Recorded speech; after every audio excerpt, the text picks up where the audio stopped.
day began like any other for Cheryl and Paul Chapman until the silence of a peaceful Sunday morning was shattered with a phone call.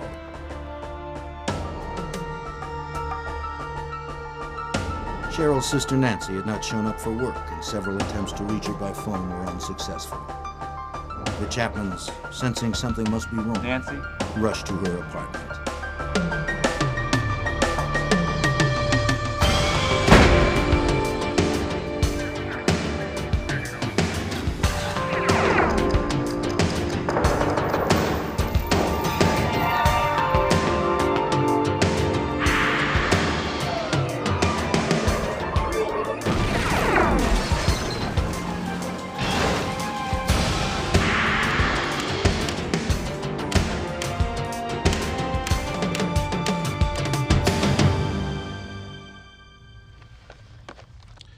Some killers are stealthy, killing with an almost clinical precision. Others act on a violent impulse, saturating the crime scene with their rage. How a murderer behaves tells much about who he is. In 1987, the brutality of a triple homicide in Anchorage tested the mettle of even the most seasoned investigators. I'm Jim Kallstrom, former director of the FBI's New York office. When Nancy Newman and her two young daughters were found slain in their apartment, local law enforcement needed help. They called the FBI. At the crime scene, clues were everywhere, but seemed to lead nowhere. Agents knew that to crack this case, they need to somehow get inside the killer's mind.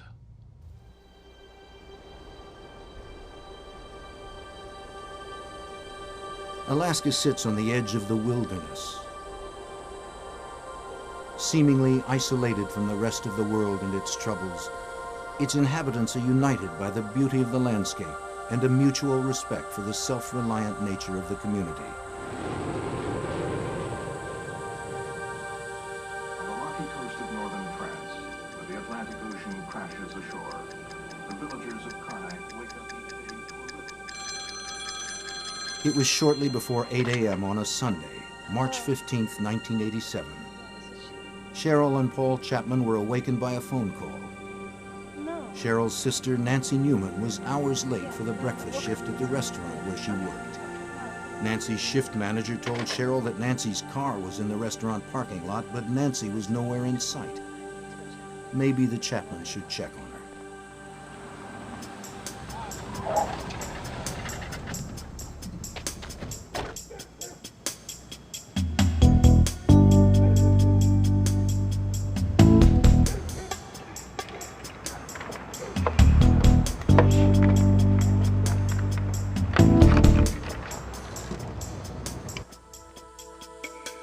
From the moment Paul and Cheryl arrived at Nancy's apartment, they sensed something was wrong.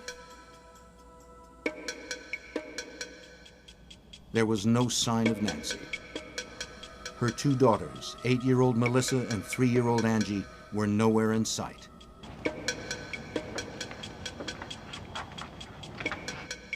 Coffee mugs from Cheryl's Friday night visit with her sister were still in the sink. The remains of breakfast had been left on the table.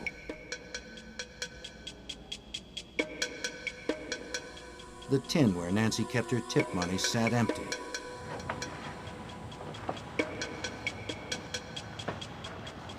And a brown cigarette butt, not a brand Nancy smoked, was in the ashtray.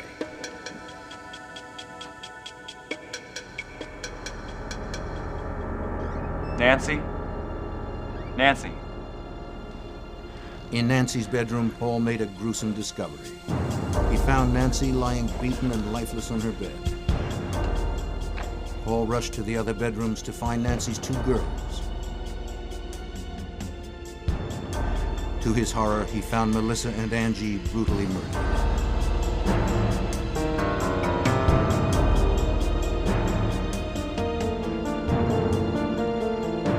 Come on, let's go.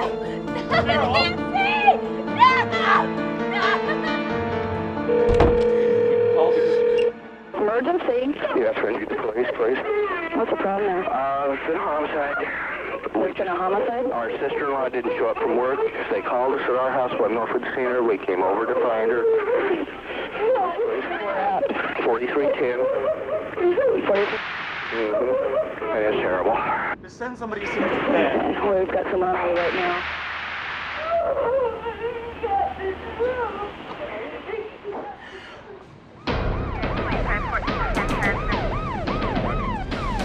Contact 2, what's your message? Within minutes, the first Anchorage police officers arrived at the Newman's apartment. Not wanting to disturb the crime scene, the officers secured the area and tried to calm the distraught family until the crime scene processing unit arrived.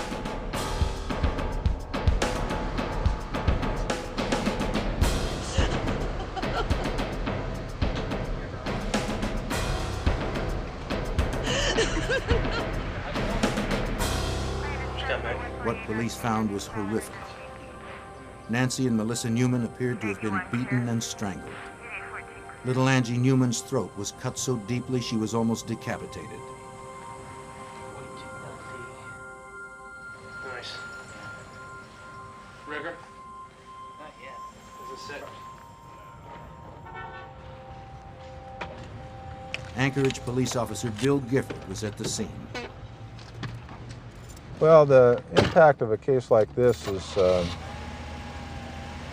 quite often it's hard to capture in words.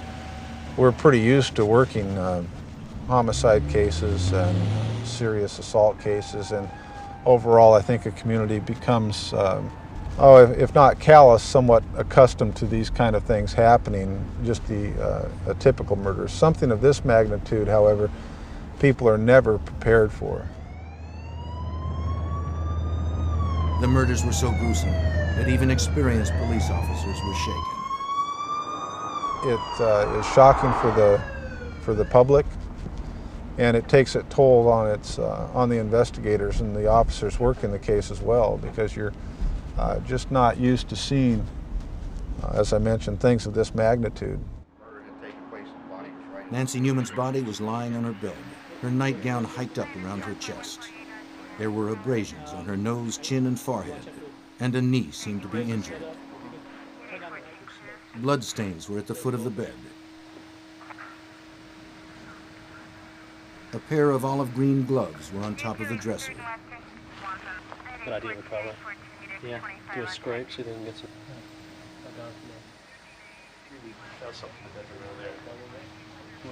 Down the hall, Melissa Newman was found on her back in the middle of her room. A bloody, twisted pillowcase under her neck. Another pillowcase had been used to tie her arms.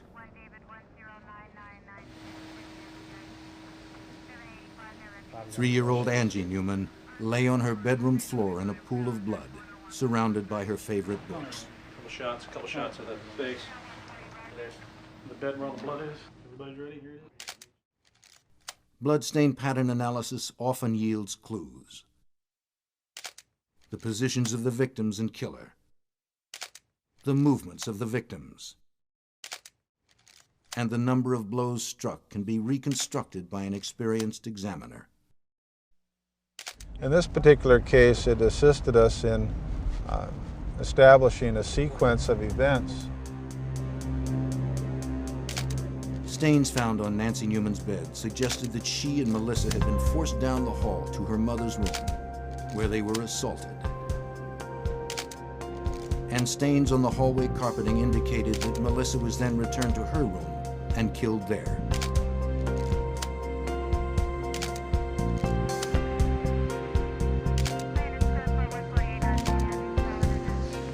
Officers treated each area as a completely separate crime scene. First, they determined the type of physical evidence that was likely to be found, and then the order it should be processed. How are we doing? Given the horrific nature of this crime and the lack of an obvious suspect, investigators knew that every possible piece of physical evidence was potentially invaluable. Here on these plates. Anything off this cover? Oh, yeah. Super. Great. Detective Sergeant Michael Grimes was in charge of the Anchorage Police Department's Homicide, Assault, and Robbery Unit. I knew that they were going to be in this crime scene for hours and hours and hours. This immediately is what we identify as a forensic case. There was very little disturbed by them when they found the bodies, so we were very fortunate in that respect.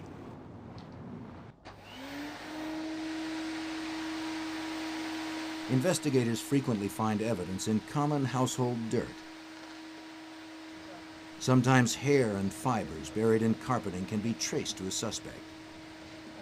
For thorough coverage, investigators broke each room into quadrants and vacuumed each section. To begin the painstaking task, investigators must first cordon off a 3-foot by 4-foot area of the room. The investigator uses an ordinary vacuum with a special filter attachment. As the debris is pulled off the floor, it travels down a short tube and then goes into a collection point. There it becomes trapped in clean filter paper. Once a quadrant of the room has been processed, the filter is removed and placed into an evidence container.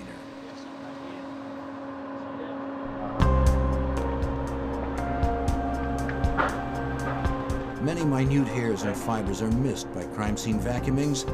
Therefore, a portable argon laser is used, which causes unseen hairs and fibers to fluoresce when exposed to the laser's light. Package that. Let's not lose any of this, okay? That's for sure. Got it.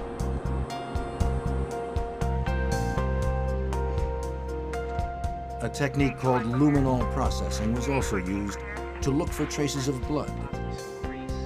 If present, the luminol spray will cause the proteins in the blood to fluoresce, making them visible to examiners.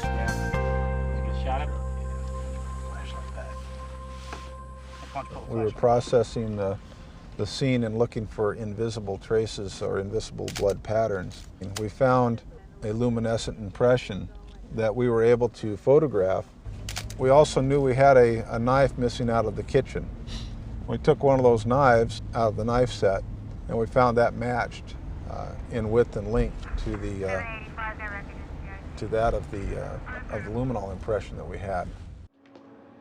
Go ahead and check the bathroom. The crime scene appearance suggested the murderer had taken the victims by surprise. Check this washcloth before we package it up, okay? Make sure there's nothing inside of it. It appeared that Newman's morning routine was suddenly interrupted, perhaps indicating that they knew the killer. Okay, excellent. Good job. Go ahead and mark that everything. A big question was motive. At the scene, Cheryl told police that Nancy seemed to have no enemies. As a waitress, she was popular among her customers and colleagues, friendly without being flirtatious. And what possible motive could explain the rage inflicted upon 8-year-old Melissa and 3-year-old Angie? Did you have a good time tonight?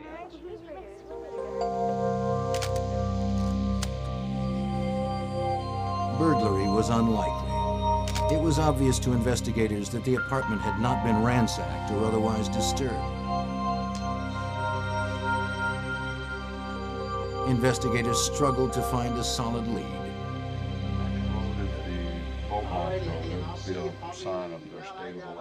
Detective Bill Reeder worked the case from the beginning. The initial lead came from the scene itself, that we could find no signs of forced entry. So that kind of leaned us toward looking at people that had access to the apartment or knew the victims. Immediately the questioning began. Neighbors, family and friends, anyone who may have had information.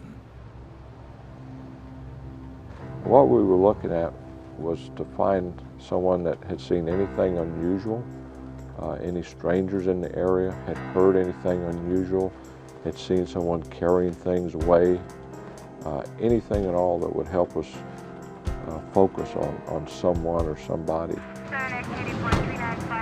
Family members are almost always suspects early in an investigation. Paul Chapman was no exception. Though he had no one to back up his alibi, which was that he was alone most of Saturday, his reaction to discovering the bodies was clearly one of trauma and loss.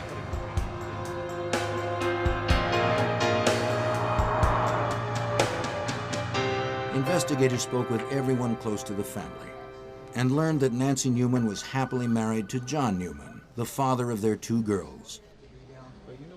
He was a suspect, spouses usually are. But John Newman was in California training to be a locksmith at the time of the murders.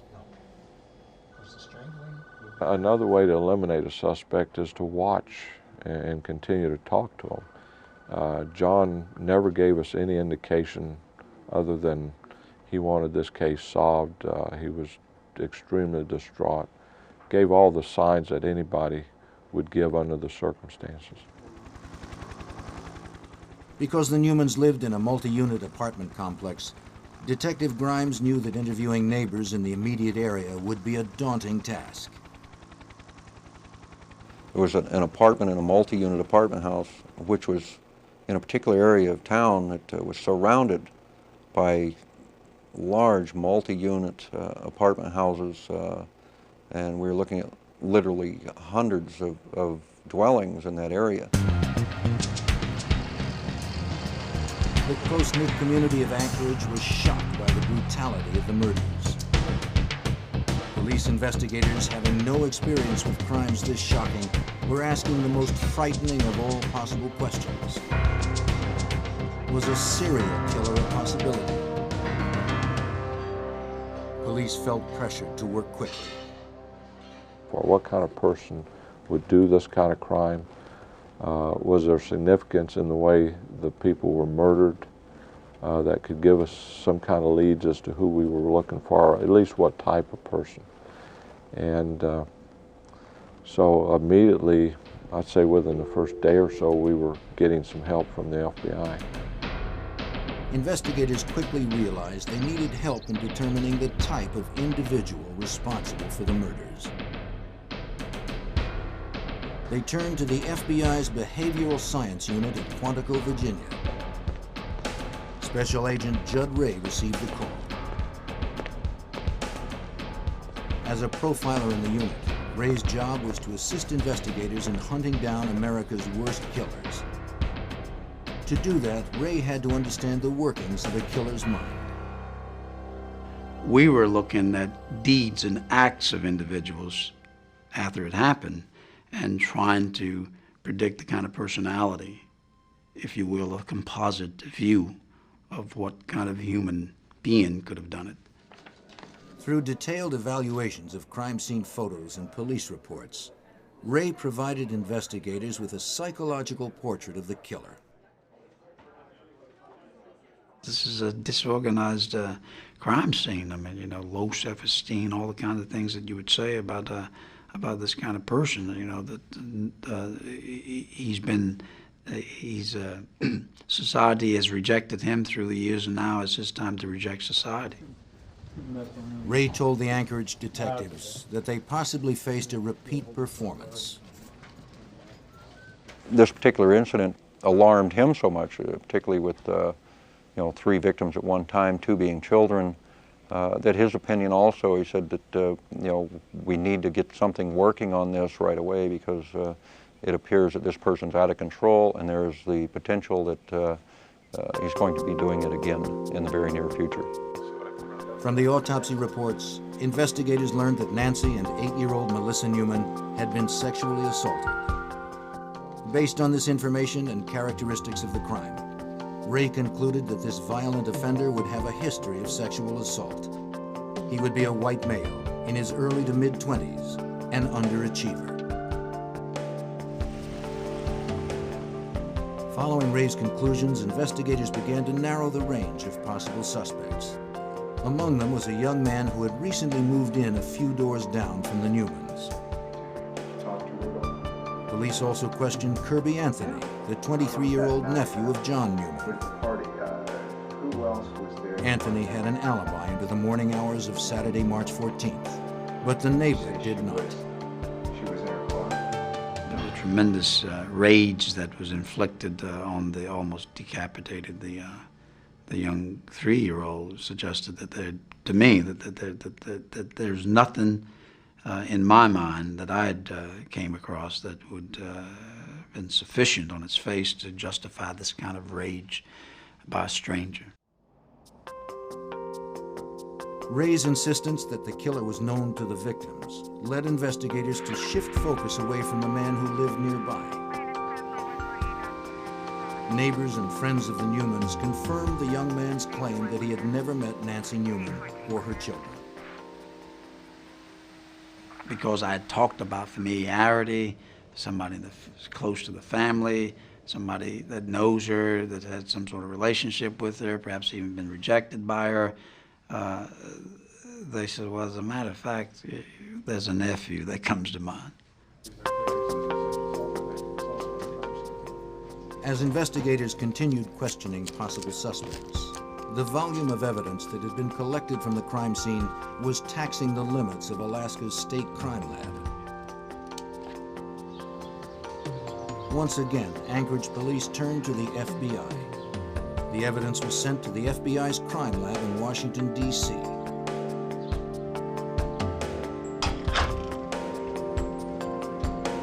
Hair and fiber expert Doug Diedrich was given the case. Diedrich began by sorting through the evidence, searching for any link to a suspect. Hairs, fibers, glass particles, soil, paint chips, anything that may have been transferred during the killer's violent contact with his victims. Altogether, I believe I looked at over 300, close to 400 items of evidence from the crime scene, from the victims, from elimination samples from different people, both suspect and relatives and possible acquaintances. Fibers are unusually difficult to trace, and because no one knew what the killer was wearing during the murders, there was no basis in which to compare recovered fibers. The varieties that are out there are endless, so that when an individual in a case, for instance, who is wearing a particular type of clothing transfers fiber material, that evidence will be considered to be unique. Even though they may have made a number of garments of the same type, by the time it gets out into the public, this material is dispersed like a drop of oil in the ocean. It's there, but it's hard to find. Distinct fibers, amounting to less than a thimbleful of evidence, were recovered from throughout the Newman's apartment. Diedrich's expertise of fiber transfer, however, enabled him to reconstruct the suspect's movements during the crime, giving investigators a clearer picture of what actually transpired in the apartment.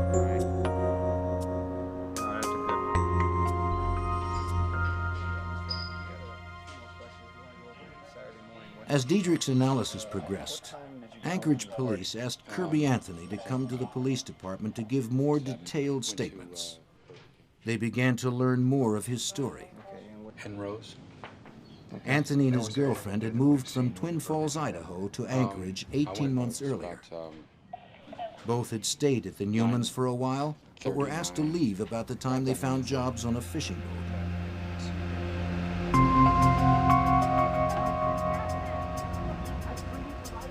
And I'm faithful, but we're not married. He and his girlfriend split up while working on the boat after Kirby accused her of having an affair with the skipper.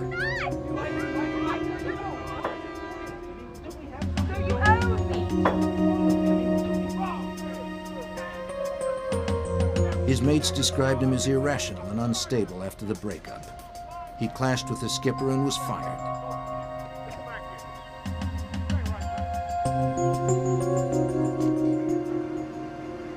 He returned to Anchorage alone on February 14th, 1987.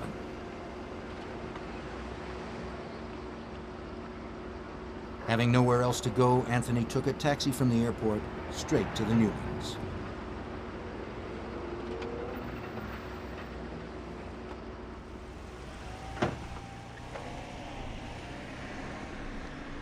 Through Cheryl Chapman's continued assistance, police learned that John Newman was upset over his nephew's return to the Newman household during his absence. At the same time, the situation was becoming increasingly uncomfortable for Nancy.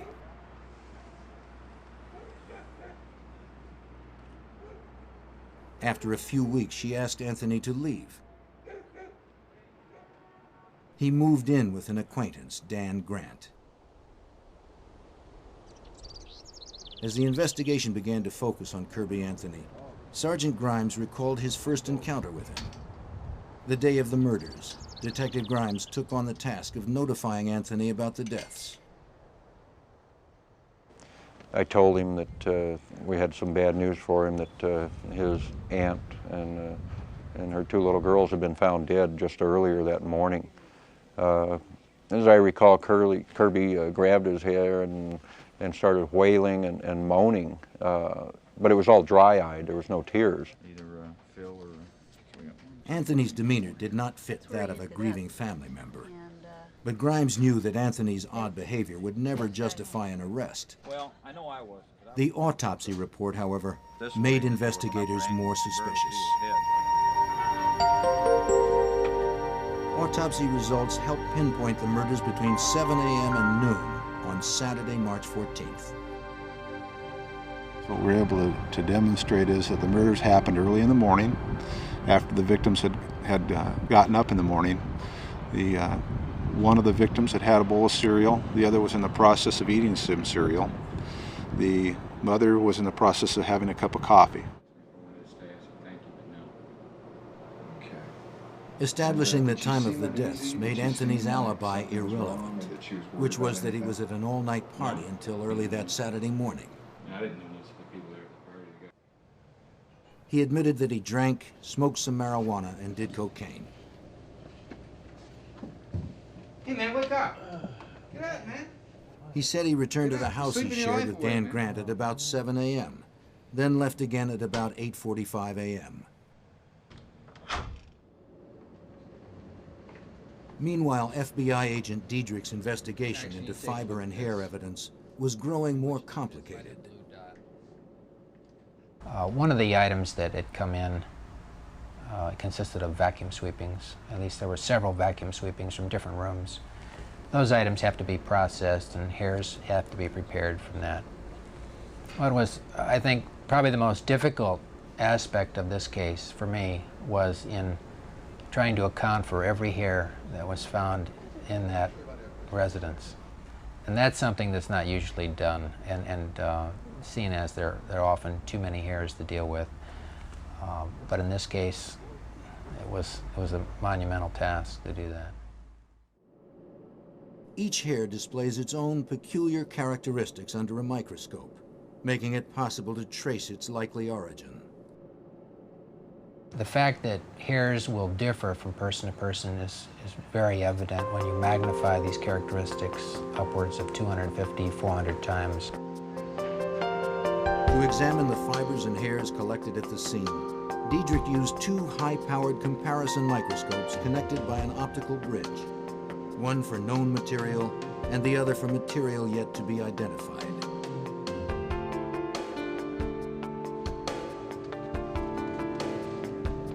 Because Anthony had lived with the Newmans for a while, his hair was likely to be in the apartment. That meant it was important to establish whether the trace hairs were old or recent. So Diedrich went through the contents of the vacuum used in the Newman household.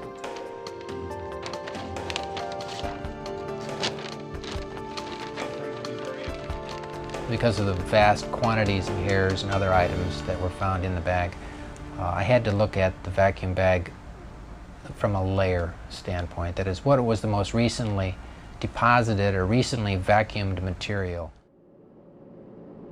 Since Kirby Anthony had denied being in the Newmans' apartment recently, it was imperative that Diedrich determine the condition of the hairs.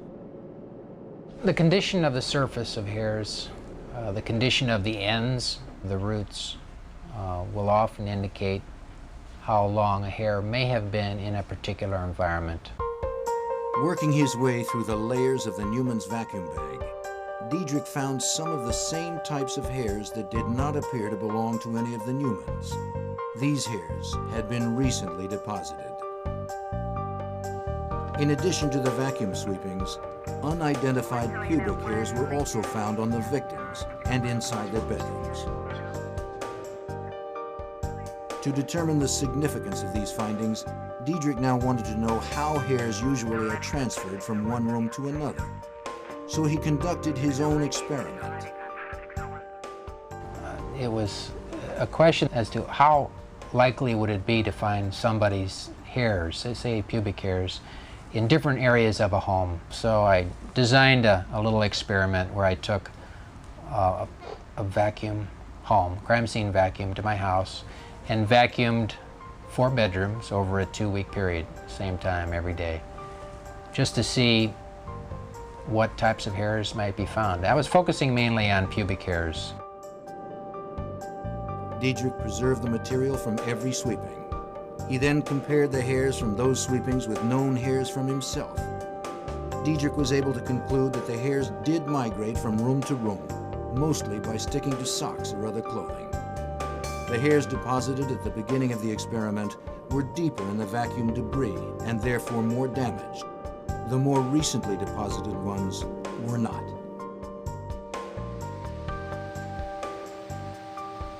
The finding was significant to Diedrich. Since Cheryl told police that Nancy vacuumed her house Friday, the unidentified hairs found on the victims would have been deposited right at the time of the murders.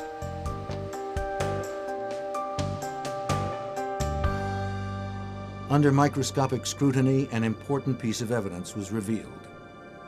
A pubic hair with a partial egg casing, the kind associated with genital lice, was clinging to the damp washcloth found in the Newman's bathroom. Diedrich told investigators of his findings and waited for a sample from a suspect in order to make a comparison.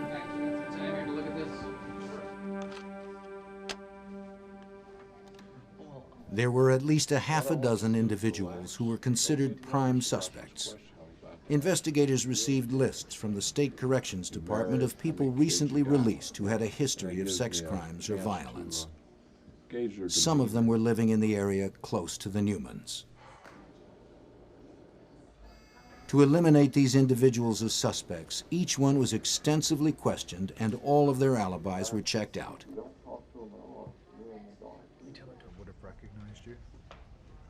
Police continued to question Anthony. He admitted nothing. But with each interview, the details of where he was and what he did the morning of the murders changed slightly.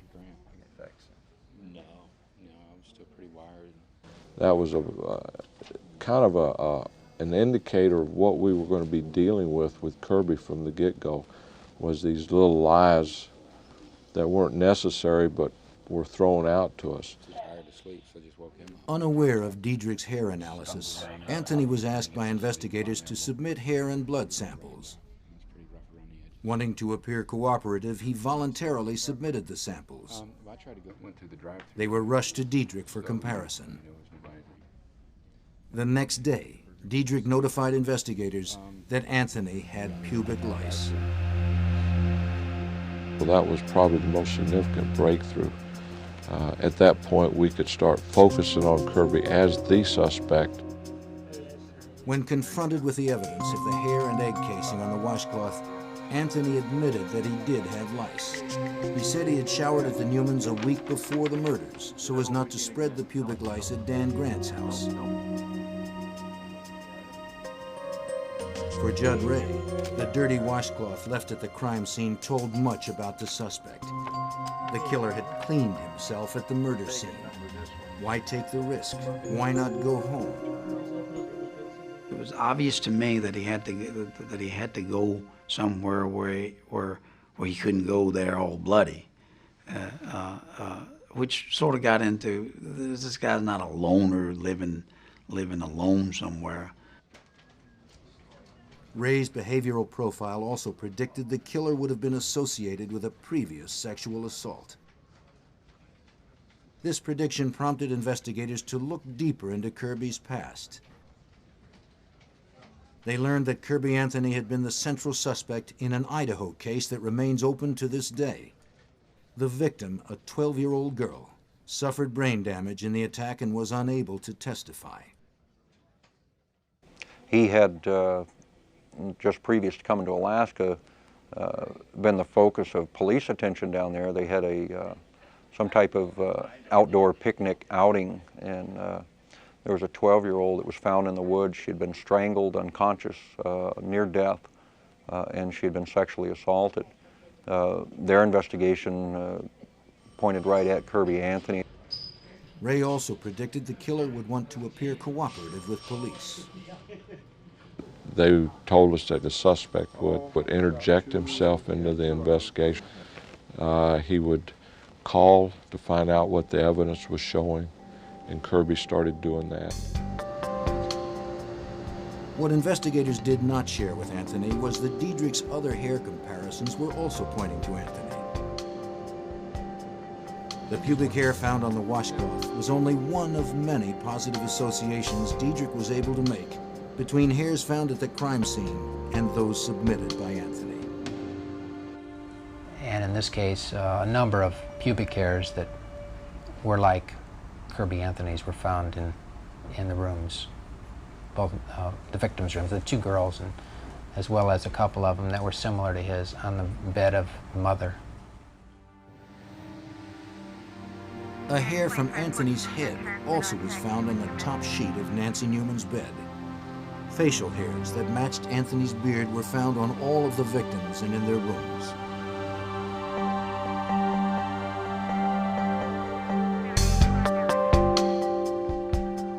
The vacuum sweepings from Melissa's room contained 9 of Anthony's pubic hairs.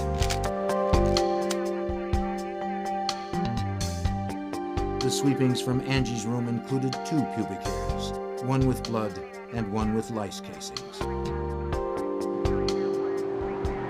Investigators felt it was time to keep tabs on Anthony's movements.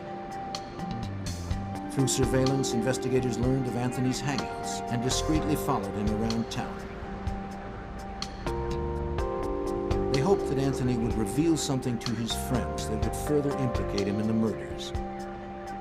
If he did, the investigators would soon find out.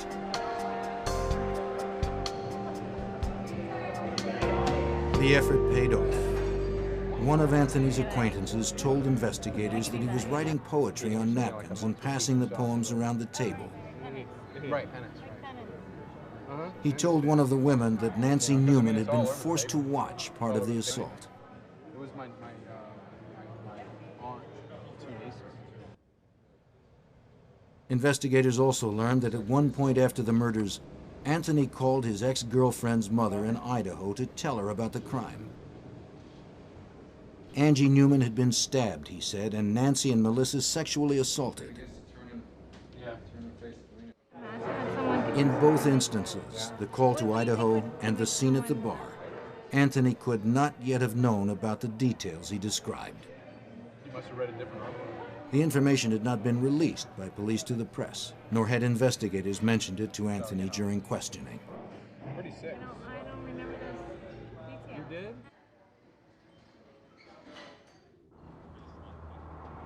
Since the surveillance was not a 24-hour-a-day tactic, they would often drive by his house to see if his vehicle was parked out front. If he was home, investigators would often ask him to answer some questions.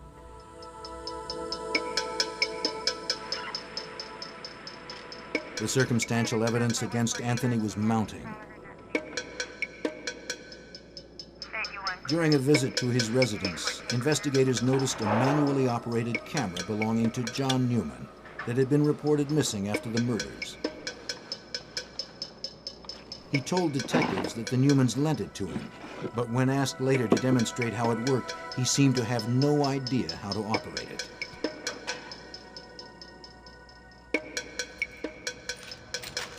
Another item missing from the Newman house seemed to be traceable to Anthony. The tip money missing from the cookie tin consisted only of coins. 3 of Anthony's friends told police they either saw him rolling coins into wrappers or saw him pay for items with wrapped coins. And then there were the prints. Anthony's palm print was found on the wall over the bed where Melissa Newman had been assaulted. Prints found on the empty cookie tin on the kitchen table matched Anthony's. His prints were also found on the living room closet door and the inside and outside of the apartment door. Another place we located one of Kirby's fingerprints was on the back side of the door to the mother's bedroom. And again, its position was significant in that it led us to believe that perhaps someone was trying to escape out of the room, and he already had some other trace evidence on his hand. He slammed the door shut, transferring not only his fingerprint, but some of the other trace evidence that was found in the scene. The evidence was overwhelming. Every suspect in the month-long investigation had ultimately been cleared, except Kirby Anthony. Appreciate that. Well, when you got home, was there anyone there? For investigators, it was time to obtain an arrest warrant. And when you got home? Judd Ray had previously cautioned investigators that the killer might try to flee if the pressure became too much. The increasing intensity of police questioning had made Anthony nervous.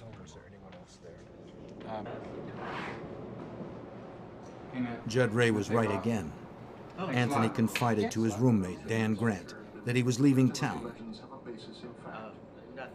He asked his friend not to tell police.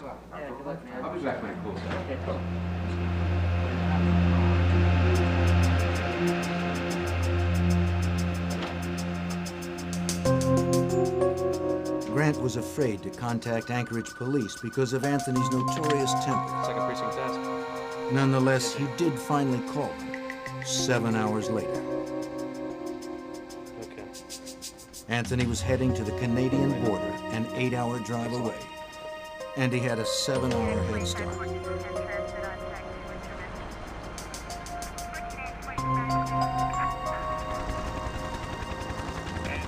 Anchorage and the Canadian border are separated by hundreds of miles of uninhabited wilderness. Anthony could be hiding anywhere.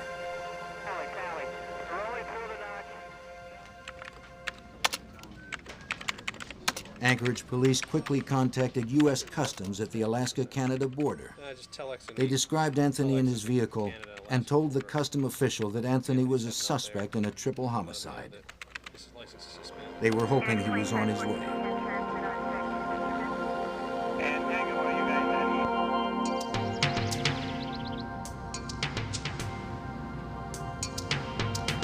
Less than an hour later, Anthony arrived at U.S. Customs. Having no idea that investigators had been tipped off, Anthony calmly pulled up to the customs gate. Step out of the car. Could you get out of the car, please?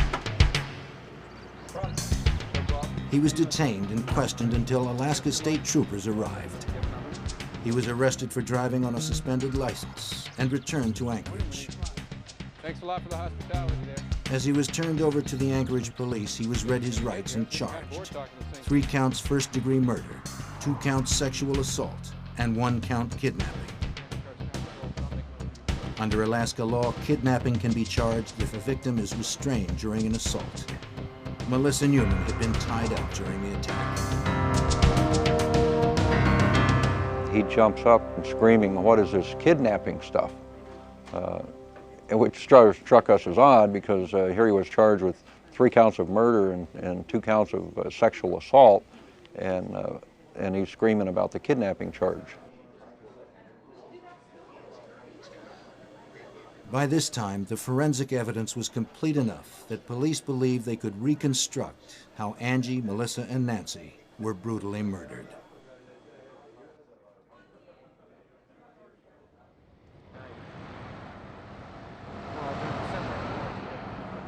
The last time Cheryl Chapman saw her sister alive was Friday, March 13th. Cheryl, Paul, and Nancy had each arrived separately at the restaurant where Nancy worked to meet for drinks. Cheryl's daughter, Kelly, had taken Nancy's girls swimming, so the adults had a night out.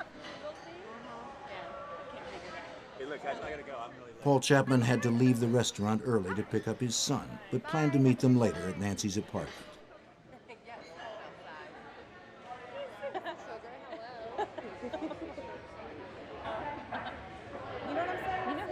As they were leaving, Cheryl suggested that Nancy leave her car at the restaurant and ride home with her. Nancy had Saturday off, and Paul would gladly give her a ride back to her car tomorrow. I don't know. I never pay attention to. You're in, what, 11:30? Yeah.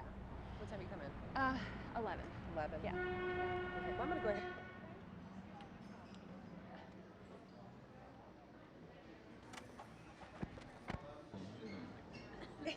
Cheryl, Paul, and Nancy all ended up at the Newmans' apartment to wait for Kelly and the girls. As if you don't see me every day. They sat, laughing and talking, until about 9:45 when the girls came home. Kelly had treated them to hamburgers. At about 10 p.m., Cheryl and Paul were ready to leave. Cheryl helped Nancy clear the table and put the used coffee mugs in the sink. Angie was already in her pajamas, and Melissa had gone to her room to get ready for bed. Just put them right there. Yeah. As they said goodnight, Paul told Nancy to call him the next day if she wanted a ride back to her car.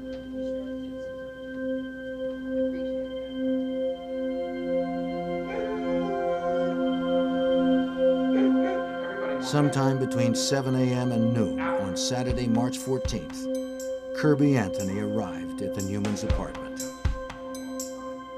Kirby Anthony is the only person who knows what happened next. Perhaps Nancy refused to lend him money. Perhaps she refused a sexual advance. Perhaps she ordered him out of the apartment.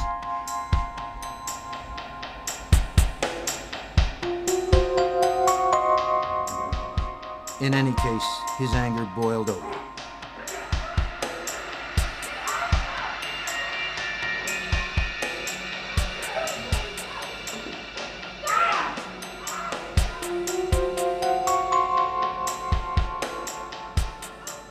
Evidence indicated that part of the assault on Melissa occurred in her mother's room. Both would have had to have been restrained, and their bodies did show signs of having been bound. We are able to show through serological findings that Melissa, the 8-year-old, had been assaulted in the mother's bedroom and that she had crossed the bed and was actively bleeding at the time. And then she is subdued somehow and held in a position in that room for a period of time.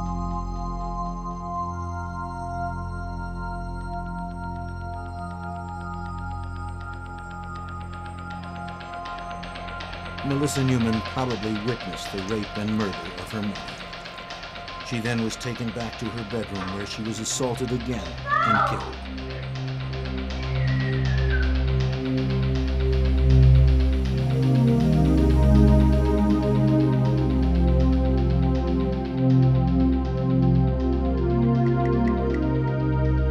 The knife used to kill little Angie was never recovered. It was unclear whether she was killed first or last. What was certain was that she seemed to be the target of a horrible, uncontrolled rage.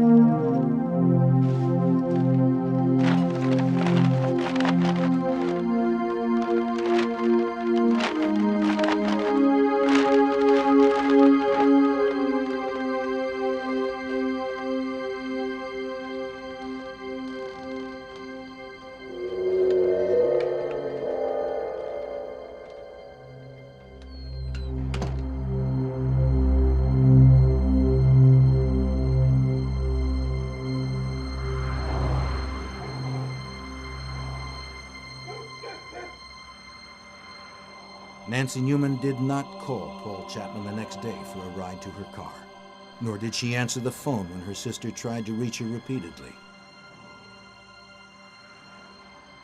Instead, she and her 2 daughters lay dead nearly a full day before their bodies were discovered.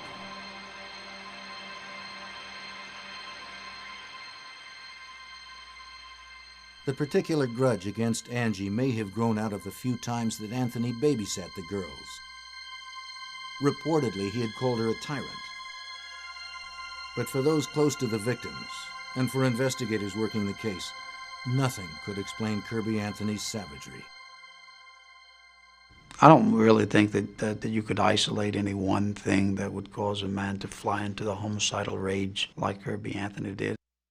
Yeah, for the most part, you know, I don't think that Kirby Anthony could even tell you why he would do something like that.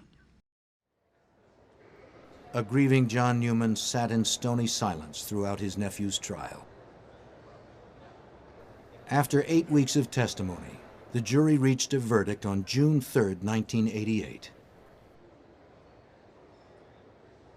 A clean-shaven Anthony seemed confident as he waited for the verdict.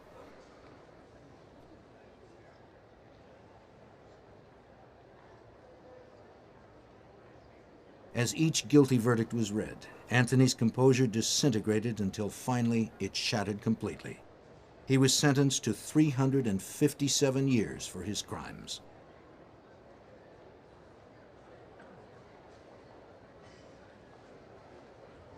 Kirby Anthony's conviction represented an almost textbook example of cooperative police work. Anchorage police provided the FBI with evidence collected from a meticulously preserved crime scene.